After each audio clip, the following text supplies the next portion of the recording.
여러분 안녕하십니까? 뉴스라이브 문을 엽니다. 노후된 경유차가 이르면 오는 5월부터 서울시 진입이 제한됩니다. 미세먼지가 심한 날 대중교통 무료 대신 노후 경유차 진입 금지를 선택한 서울시의 정책입니다. 오늘도 미세먼지는 좋지 않습니다. 공공기관 주차장도 폐쇄됐다는 점 잊지 마시길 바랍니다. 3월 27일 뉴스라이브 지금부터 시작합니다. 오늘의 헤드라인입니다. 지방선거를 앞두고 서초구에서는 문화와 예술, 교통 인프라를 활용한 제도약을 바라는 목소리가 높습니다. 하루 3,000톤의 생활 쓰레기, 그 안에 무분별하게 버려지는 재활용품을 분리하기 위한 자치단체의 아이디어를 살펴봅니다. 활력을 잃어가는 뚝도시장에 청년 점포가 입점했습니다. 떡케이크와 막걸리 가게 등으로 시장 활성화를 도모하고 있습니다. 여성 친화 도시를 지향하는 송파구에서 남성들이 머리를 맞댔습니다. 양성평등을 위한 다양한 정책 조언들이 쏟아졌습니다.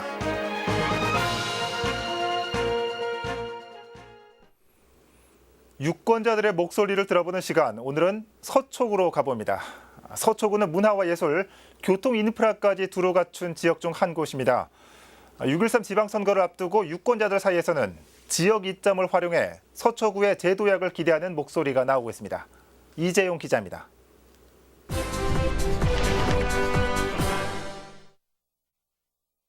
서초구의 대표 명소인 예술의 전당입니다.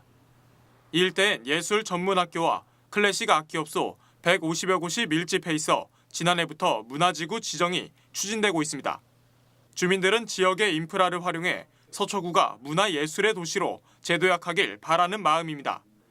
하지만 그러기 위해선 제도적 지원과 함께 열악한 환경의 정비가 필요하다는 지적이 나옵니다.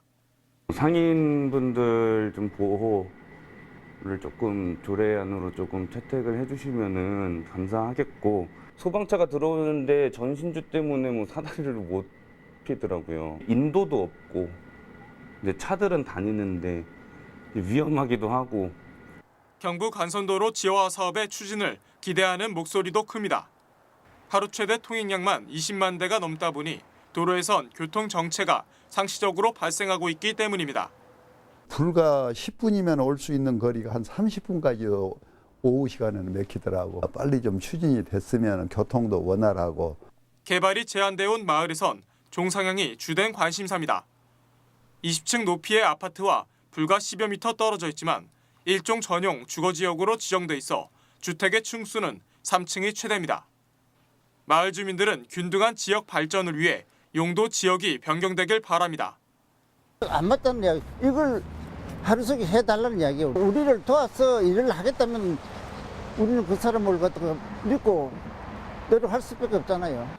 6.13 지방선거에 나서는 후보자들이 서초구의 제도약을 기대하는 유권자들의 바람을 정책에 잘 반영할 수 있을지 관심이 모아집니다. 딜라이브 서울 경기 케이블TV 이재용입니다. 계속해서 서초구청장 선거에 예비 등록한 후보 살펴보겠습니다. 현재까지 5명이 예비 후보 등록을 마쳤는데요. 더불어민주당에서는 현재 예비 후보에 3명이 출사표를 던졌습니다. 현 더불어민주당 정책위원회 부위원장의 이정근 씨와 서초구 지역위원장 출신의 김기영 씨, 민선 5기 서초구청장을 역임한 진익철 씨입니다. 자유한국당에서는 1명이 예비 후보에 이름을 올렸습니다. 서울시의회 시의원을 역임한 조소현 씨입니다. 아직 후보 등록을 하진 않았지만 현 조은희 구청장과 노태욱 전 서초구의회 의장도 출마 준비를 하는 것으로 알려져 당내 공천 경쟁이 치열할 것으로 보입니다. 바른미래당에서는 현재 1명이 예비 후보 등록을 마쳤는데요. 서울시의원을 지낸 조순형 씨입니다. 이번 서초구청장 선거에서는 전직과 현직 구청장의 대결 여부가 관전 포인트입니다. 지금까지 서초구청장 예비 후보 현황 살펴봤습니다.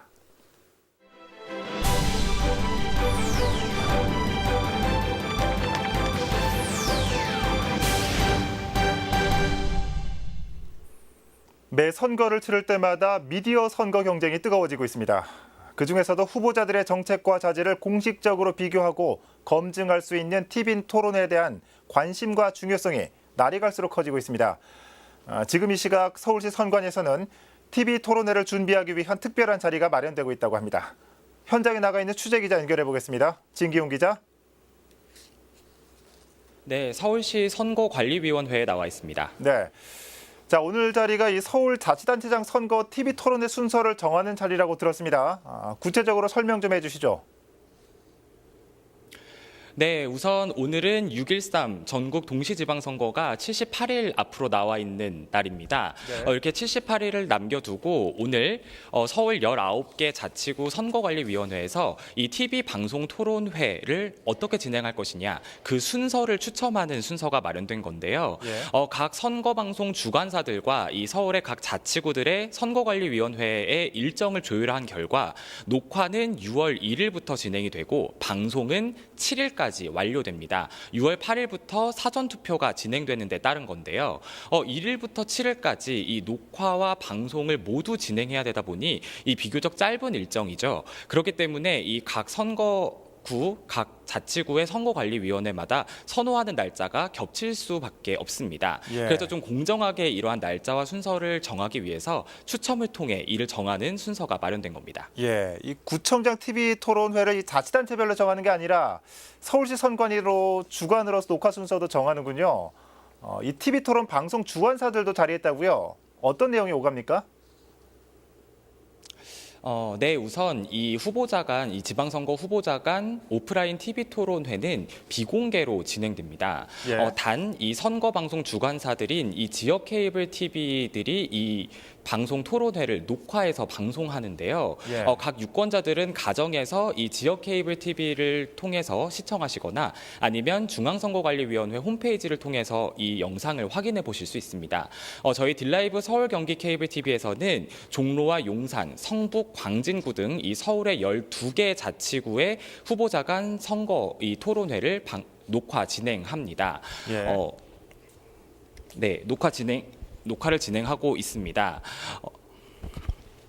예, 계속 말씀해 그렇고 주시죠. 오늘 이 자리에서는 앞선 질문에서 말씀드린 대로 각 자치구별 후보자 토론회 녹화 날짜와 순서가 결정이 되는데 예. 이 주관 방송사들과 각 선거관리위원회를 모아놓고 이러한 선거 방송을 진행하는 이러한 전체적인 사무 교육도 진행됩니다. 예. 현재 이 시각에는 이 주관 방송사들의 이 관계자들이 토론의 녹화 일자와 녹화가 진행되는 스튜디오 이러한 것들에 대한 전반적인 설명을 진행하고 있는 상황입니다. 그렇군요.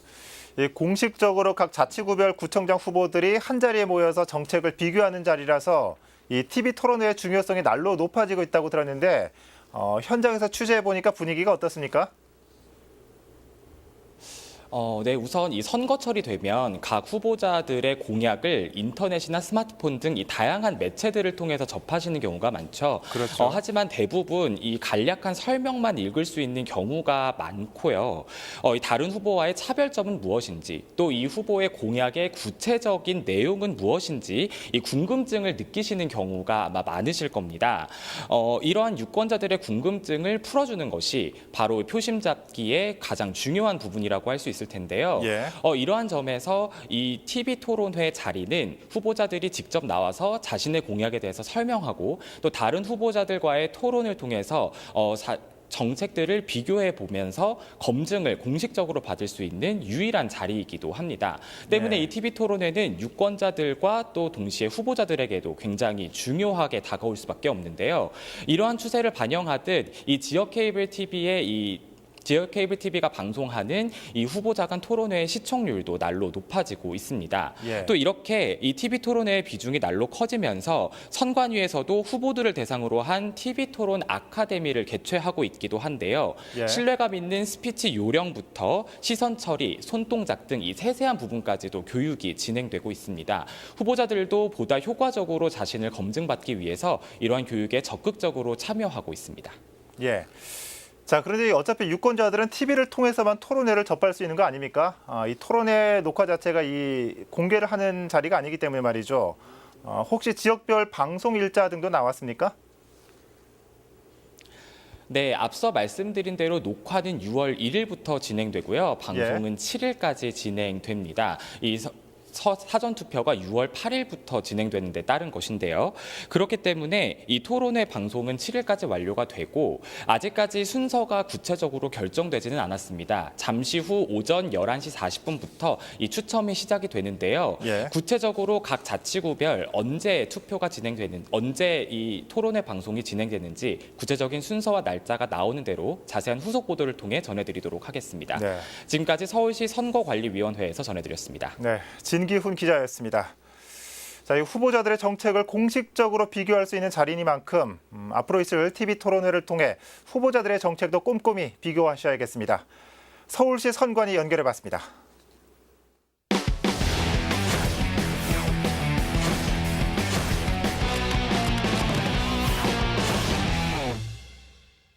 한 가지 주제를 정해 각 자치구별 정책을 비교해보는 코너 업앤다운입니다.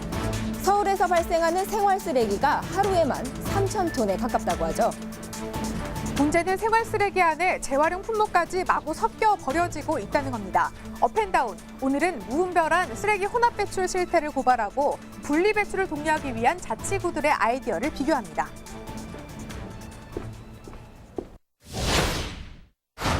쓰레기 혼합 배출 단속 현장입니다. 생활 쓰레기를 한번 열어보겠습니다. 이렇게 비닐 속에 이 쓰레기가 들어있는데요. 생활 쓰레기 속에는 이런 종이컵이나 비닐류 같은 재활용품으로 분류해서 버려야 하는 것들도 함께 들어있습니다. 이렇게 종량제 봉투 속 재활용품의 양은 전체 30%를 차지하고 있습니다. 문제는 일반 쓰레기와 함께 버려진 재활용품이 그대로 소각되거나 매립되고 있는 상황. 결국 혼합 배출로 인해 재활용품은 재사용 기회를 잃게 되고 오히려 쓰레기 양만 늘리는 데 한몫하고 있다는 것. 지난해 서울시에서 종량제 봉투 내 재활용품 혼합 배출로 단속한 건수는 2만 6천여 건, 과태료는 21억 6,700만 원에 달합니다. 특히 종이류와 비닐류의 혼합 배출이 심각합니다. 다른 재활용품에 비해 부피가 작다 보니 혼합 배출이 용이한 것. 그러나 비닐류의 경우 고형 연료와 같은 신재생에너지로 생산 가능하기 때문에 무엇보다 분리 배출이 중요합니다. 우유팩 역시 일반 종이류와 별도로 분리 배출해야만 재사용이 가능합니다. 비닐류는 재활용으로 이제 재활용 봉투에 같이 다 담아줘야 되거든요. 네, 이런 커피 비닐이나 이런 과자 비닐, 이것도 이제 마시는 봉투, 그 종이컵들은 이제 종이로 재활용되는 것들이거든요. 식사 후 너나 할 것 없이 한 손에 커피를 든 시민들. 이들이 지나간 자리에는 어김없이 빈 커피컵이 나뒹굴고 있습니다. 들고 다니기도 좀 귀찮고 또 뭐 그냥 이렇게 자연스럽게 톡 놓으면은 아무도 모르니까. 길거리 쓰레기통 사정도 마찬가지. 분리배출해야 하는 일회용 컵이 일반 쓰레기와 뒤섞여 버려져 있습니다. 커피 시장이 발달하면서 한 해 동안 길거리에 버려지는 커피컵은 3억여 개. 어마어마한 수치지만 거리 위 분리수거는 갈 길이 멀어 보입니다. 제기를 잃은 채 버려지고 있는 재활용품의 실태를 보셨는데요. 이번에는 분리수거 정착을 위한 자치구들의 노력을 따라가 보겠습니다. 대표적 재활용품인 우유팩. 우유팩은 1급 펄프로 만들어져 고급 종이로 재활용 가능합니다. 하지만 분리수거율은 20% 수준. 오히려 일반 쓰레기와 혼합 배출돼 처리 비용만 커지고 있습니다. 송파구는 우유팩 전자수거함으로 문제 해결에 나섰습니다. 우유팩 10개를 버리면 우유 1개를 보상해주는 방식입니다. 제가 직접 한번 우유팩을 버려보도록 하겠습니다. 먼저 휴대폰 어플리케이션 바코드를 기계에 인식합니다. 재활용품을 투입해주세요. 네, 그다음에 제가 들고 있는 우유팩의 바코드를 인식한 다음 투입구에 배출합니다. 감사합니다. 네, 우유팩이 적립됐음을 알 수 있습니다.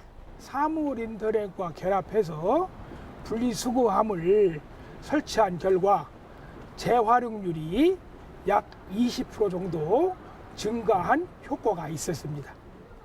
커피컵 모양을 본딴 분리수거함입니다. 거리 위 넘쳐나는 재활용품을 수거하기 위해 고안된 것. 재사용을 위해선 일반 쓰레기와 재활용품을 분리배출하는 것이 중요하기 때문입니다. 서초구가 유동인구가 많은 강남대로와 반포대로 등 모두 57곳에 설치했고 서리풀컵이란 이름까지 붙였습니다.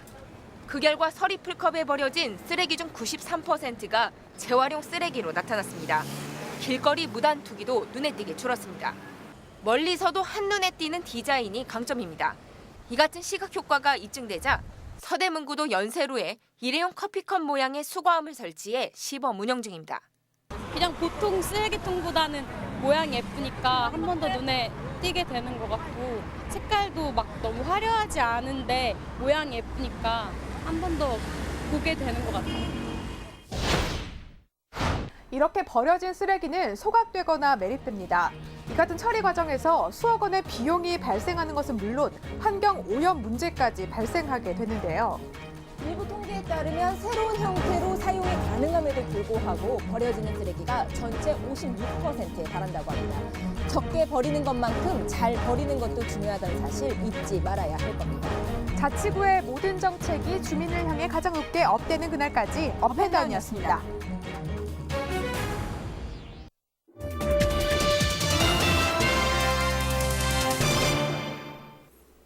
지난 2016년에 이어 뚝도시장에 또 한 번 청년들이 입점했습니다.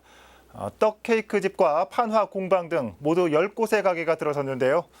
침체한 시장에 젊은 물결이 지속적으로 유입되면서 상권 회복과 새로운 활기가 기대되고 있습니다. 조성혁 기자입니다. 늦은 밤 시장 한 구석, 술 한잔 기울일 것 같은 막걸리집. 주모는 30대 중반의 청년입니다. 전통시장이다 보니까 이제 고전적인 느낌을 좀 주려고 해서 막걸리 그리고 그 7, 80년대나 90년 초반에 그런 아날로그적인 감성을 느낄 수 있는 영화 같은 거를 좀 틀어내서 앙금으로 꽃을 만들어 정성스레 내놓은 떡 케이크. 이미 오래된 가게처럼 주문은 쇄도합니다. 기존에 이제 인절미라든가 다른 이제 떡들이 이미 저보다 오래 하시고 너무 맛있게 하시는 분야시고 저는 정말 이제 예쁘게 앙금으로 꽃을 짜서 줄이는 거니까는 좀 다 분야도 다르고 페이스북이나 인스타에서 주문을 많이 보시고 주문을 하시는 경우들이 많으세요. 물감을 곱게 발라 찍어낸 판화 작품. 시장과 예술의 이색적인 만남은 이제 낯설지 않은 조합이 됐습니다. 저희가 이제 좀 생뚱맞다고 하나? 네, 그런 게 있는데 네, 그래도 저희가 이제 좀 예술을 좀 주변에 좀 많이 같이 어우러져서 가고 싶습니다. 네. 지난 2016년에 이어 뚝도시장에 청춘상의 2기가 입점했습니다. 흑백 전문 아날로그 사진관과 애견용품 가게 등 특색 있는 업체 10개가 들어섰습니다. 이들은 청년 창업 공모에 선정돼 중소벤처 기업부로부터 10개월간의 임대료와 3.3제곱미터당 80만 원의 인테리어 비용을 지원받았습니다. 같은 조건으로 입점한 청춘상의 1기 7개 업체는 끈끈한 자생력으로 모두 시장의 털을 잡아 든든한 버팀목이 되고 있습니다. 청년들이 이 시장에 좀 잘 적응하고 연착륙할 수 있는 부분들 얘기를 많이 해요. 그래서 첫 번째 고객은 기존의 상인분들이시다. 그래서 너희 고객을 대하는 것처럼 친절하게 해라. 그래야 좀 오랫동안 영업할 수 있고. 한때 서울의 3대 시장으로 불렸지만 수십 년간 침체기를 겪은 뚝도시장. 청년들의 계속된 유입이 시장의 경기와 활기를 동시에 일으키고 있습니다. 들라이브 설경기 케이블 TV 조성엽입니다.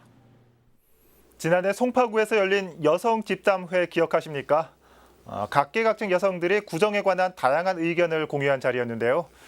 올해는 남녀가 평등한 여성 친화 도시를 만들기 위해 남성들이 뭉쳤습니다. 어떤 얘기들이 나왔을까요? 태윤영 기자입니다. 10월 첫 아이를 기다리는 예비 아빠의 육아 고민부터 아기를 낳고 하게 되면 이제 병원에도 가게 되고 하는데 병원비가 너무 비싸다. 우리가 지금 실제 산후조리원을 이용해도 2주에 한 300만 원 정도 하고 이런 돈의 감당이 안 되니까. 연이은 미세먼지로 대기 오염에 민감한 요즘 지속 가능한 녹색 도시를 꿈꾸는 환경활동가의 아이디어까지. 층을 예를 들어 5층 건물을 짓는다면은 한 층을 도시농업 텃밭으로 형성되는 그런 걸로 해서 지어 나가자. 그렇게 함으로 해가지고 그 공간에 사는 사람들끼리의 소일거리도 되고. 저마다 원탁에 둘러앉아 송파구에 살면서 혹은 일하면서 경험했던 다양한 이야기들을 쏟아냅니다. 송파구가 마련한 남성 집담회, 송파 남성에게 길을 묻다. 지난해 여성 집담회에 이어 양성평등한 도시를 만들기 위해 남성이 주인공이 된 집담회가 열렸습니다. 양성평등을 철저하게 시행을 하기 위해서 남성분들의 목소리를 한 자리에서 듣고 그것을 우리 구정에 반영하기 위해서 한 행사인데요. 이날 집담회에는 20대부터 70대까지 모두 120여 명이 참석했습니다.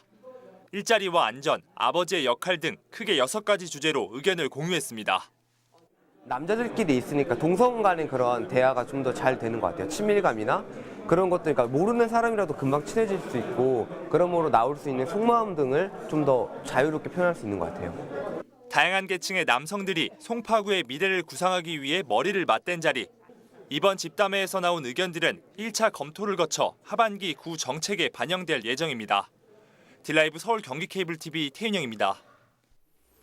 강남구는 올해 미세먼지를 줄이기 위한 환경 종합 실행 계획을 추진합니다. 구는 우선 미세먼지 저감을 위해 재건축 대형 공사장에 6년 이내에 최신 건설기계 사용을 원칙으로 정했습니다. 또 간선도로는 주 3회, 지선도로는 주 1회 물청소를 벌이는 한편 분진 흡입 청소 차량이 매일 지역 내 50km를 운행하도록 했습니다. 이 밖에 100면 이상의 공영 주차장에 전기차를 위한 충전기 설치와 어린이집과 경로당에 1,180대의 공기청정기도 보급합니다.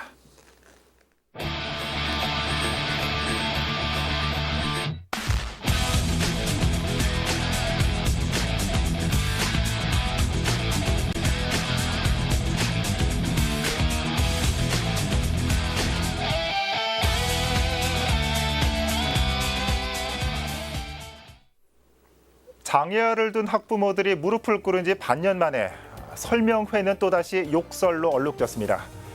어제 서울시 교육청의 특수학교 설명회는 시작부터 이를 반대하는 주민들로 아수라장이 됐습니다. 이 시대 어디에서도 환영받지 못하는 노인과 장애인, 청년들을 위한 시설들. 깨끗이 씻어내야 할 건 희뿌연 하늘만이 아닌 것 같습니다. 뉴스라이브 마칩니다. 시청해주셔서 고맙습니다.